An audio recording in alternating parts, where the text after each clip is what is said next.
안녕하세요. 아나운서 허연주입니다. 목포 여수 MBC가 공동으로 제작한 다가온 뉴스 시간입니다. 이번 주는 완도군이 전남에서 처음으로 군내버스 무료 운행을 시작했다는 소식 준비했고요. 여수와 수서를 잇는 전라선 SRT가 운행을 시작했다는 소식 준비했습니다. 함께 보시죠.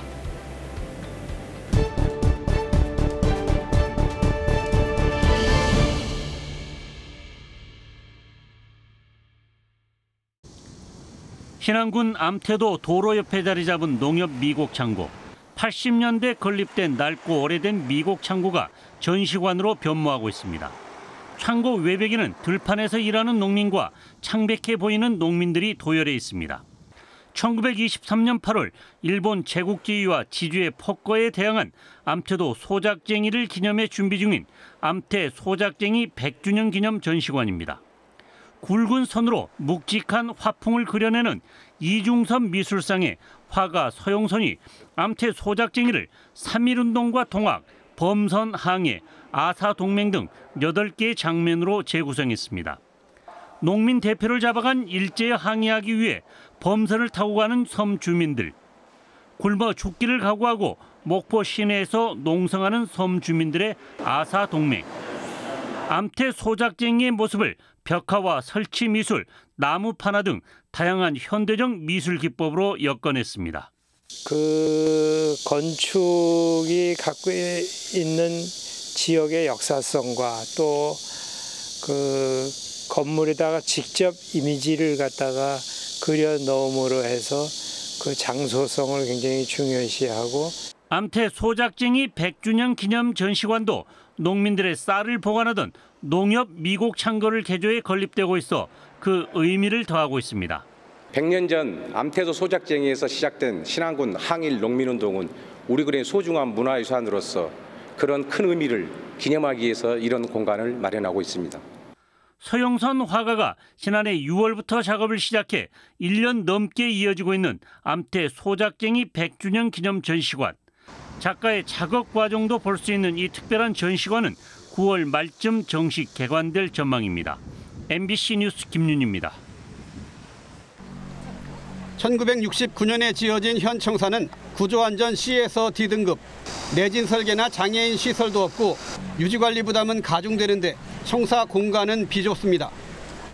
순천시는 2020년부터 신청사 건립 사업을 시작해 설계 공모와 조달청 계약 등을 마쳤고 최근 시공업체도 선정했습니다. 본격적인 공사는 오는 11월에 시작돼 내후년 말까지 먼저 신청사를 지어 사무실을 옮기고 이후 2026년 말까지 현 청사를 철거한 다음 그 자리에 중앙공원을 조성합니다. 또 원도심 우수 저류 시설의 지상 공간을 활용해 시민들의 문화 향유 공간이 될 시청 옆 문화스테이션 조성 공사도 동시에 진행됩니다. 현재 구상은 순천의 아름다운 길, 순천의로라는 주제로 순천시가 지향하는 생태축을 도심까지 연결하는 산책로 이상의 공간과 기능을 담는다는 계획입니다. 청사 1층은 시민들을 위한 북카페와 민원실 등 대부분 개방된 공간으로 중앙공원과 6개 중정으로 이어집니다. 3층 높이의 외부 보행 공간인 순천 지평은 또 다른 시선으로 원도심을 조망하며 걸을 수 있는 시민과 공무원들이 공유하는 공간입니다. 그 시청의 기능뿐만 아니라 이 지역 그 원도심의 그 활성화를 유도하는 기능으로서 전체 그 8개의 분산된 저희 순천시 외청이 한꺼번에 그 집중됨으로 해서 순천시 원도시 경제 활성화에 큰 도움이 될 걸로 기대하고 있습니다. 신청사 건립에는 2,165억 원, 문화스테이션 공사에는 295억 원의 예산이 각각 투입됩니다. 순천시는 또 시청 건너편 원도심 공동화 지역에 483억 원을 들여 15,000여 제곱미터의 시민광장을 조성하고 옥천과 동천을 통해 순천 원도심을 순천만 생태축과 자연스럽게 연결한다는 구상입니다. 순천시는 다만 최근 시의회에서 실시설계 용역비 등 2억 원의 예산이 삭감돼 시민 의견 수렴과 시의회 공감대 형성을 전제로 시민광장 조성 사업은 일단 유보하기로 했습니다. 순천의 자연을 담은 문화와 소통의 공간이 될 신청사 건립 사업에 시민들의 관심이 모아지고 있습니다. MBC 뉴스 최우식입니다. 출발을 앞둔 SRT 열차가 여수 엑스포역에 정차해 있습니다. 여수와 강남을 잇는 수서 고속철도 SRT가 오늘부터 전라선 운행을 시작했습니다. 전라선 SRT는 앞으로 각각 오전과 오후 매일 왕복 2회씩 여수에서 수서역까지 오갑니다. 안전운행과 최상의 서비스를 제공하기 위해 최선을 다하겠습니다. SRT 많이 사랑해 주시고요. SRT 많은 이용 부탁드립니다. 그동안 전남 동구 시민들은 수도권 동남부를 가기 위해 익산이나 용산에서 한 번 더 열차를 갈아타야만 했습니다. SRT 연결로 주요 인프라가 몰린 강남권까지 한 번에 갈 수 있게 되면서 시민들도 크게 환영하고 있습니다. 이날 전라선의 예매율은 약 119.7%로 운행 첫날부터 많은 이용객들이 몰렸습니다. 여수에서 오늘부터 SRT가 운행한다니 참 좋습니다. 병원 쪽 가는 사람들이 가까워서 좋습니다. 첫 승객으로 승차하는 감이 너무 기분 좋고요. 더 많은 횟수가 운행될 수 있도록 해주시면. 이날 여수 엑스포역과 순천역에서는 지역 국회의원과 시도의원 등이 모여 SRT 전라선 개통을 축하하는 환송식을 열었습니다. 이 교통 인프라를 중심으로 해서 이 지역을 한 단계 높은 남양 남중권의 중심 도시로 또 그런 지역으로 발전할 수 있도록 우리가 함께 했으면 좋겠습니다. 국토교통부와 코레일은 앞으로 SRT 승객이 늘어날 것으로 보고 병목 현상이 발생하고 있는 평택 오송 구간의 선로 용량이 확대되는 오는 2027년부터 KTX와 SRT를 증편 운행할 예정이라고 밝혔습니다. MBC 뉴스 강서영입니다.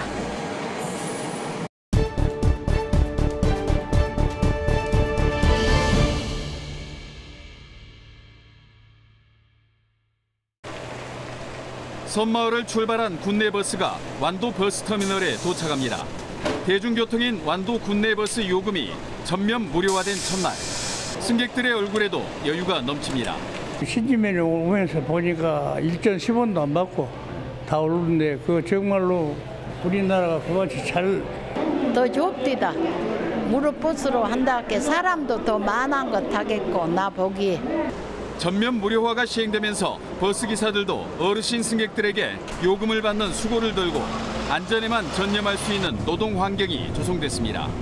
요금에 신경 안 쓰고 손님들의 이제 안전에만 신경 쓰다 보니까 그전보다는 좀 더 많이 편해졌습니다.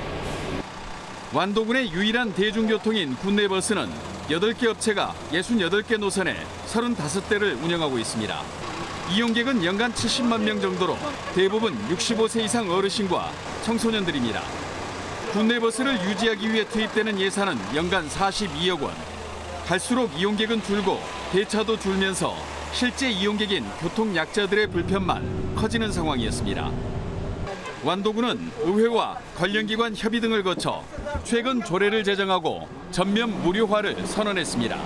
전남에서는 최초, 전국에서 경북 청송군 이후 두 번째입니다.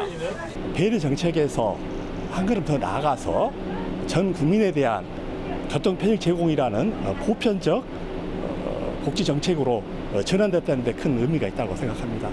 완도 군내버스가 무료 운행되면서 군민뿐만 아니라 관광객도 이용할 수 있어 지역의 관광 활성화에도 기여할 수 있게 됐습니다. 편의점이 있어 어른들이 좀 자주 시장을 이용해 줄까 하는 그런 기대감이 있습니다. 저희 상인들로서. 완도군은 무료버스 이용 성과를 분석해 탄소 중립 정책과 버스 노선 효율화 등으로 확장하는 방안을 검토 중입니다. MBC 뉴스 신광하입니다.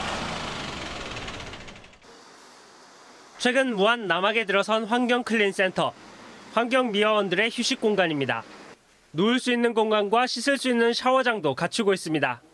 단지 쉬는 공간이 아니라 다양한 운동을 할 수 있는 체력 단련장도 있습니다.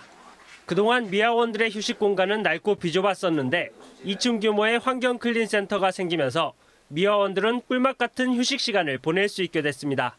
전에 있던 환경보다는 지금 현재 여기에서 생활하면서 쾌적하게 근무할 수 있는 조건이 되다 보니까 사람들도 다 이제 시원한 에어컨을 쐬면서 이제 휴식을 취할 수 있고 해서 너무 좋은 것 같습니다.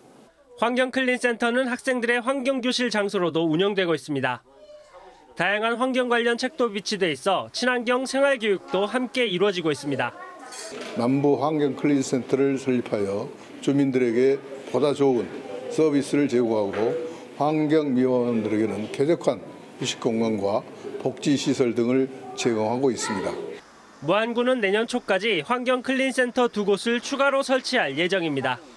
MBC 뉴스 박종호입니다. 드넓은 부두에 선적을 기다리는 차량들이 빼곡히 들어차 있습니다. 광양항을 거쳐 해외로 수출되는 승용차와 화물차들입니다. 올해 1월부터 7월까지 우리나라의 자동차 수출액은 416억 달러. 지난해 같은 기간보다 41%나 증가하면서 광양항에 입출항하는 자동차 운반선도 크게 늘었습니다. 22년 기준으로는 저희가 452척이 좀 들어왔고요. 23년 1월부터 7월까지 292척이 들어왔습니다. 올해 6월까지 광양항에서 처리한 자동차는 지난해 같은 기간보다 38% 증가한 55만 4천 대. 지난해 광양항 총 물동량에서 자동차가 차지한 비중은 5% 정도였지만 처리 물량이 크게 늘면서 국내 주요 항만 중 유일하게 상반기 전체 물동량도 소폭 증가했습니다.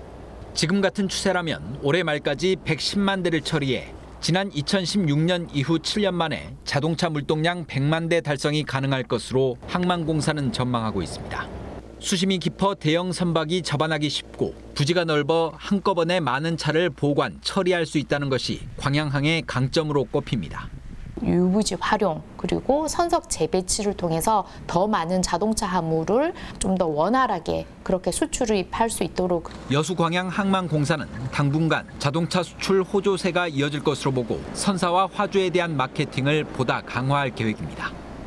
MBC 뉴스 문형철입니다.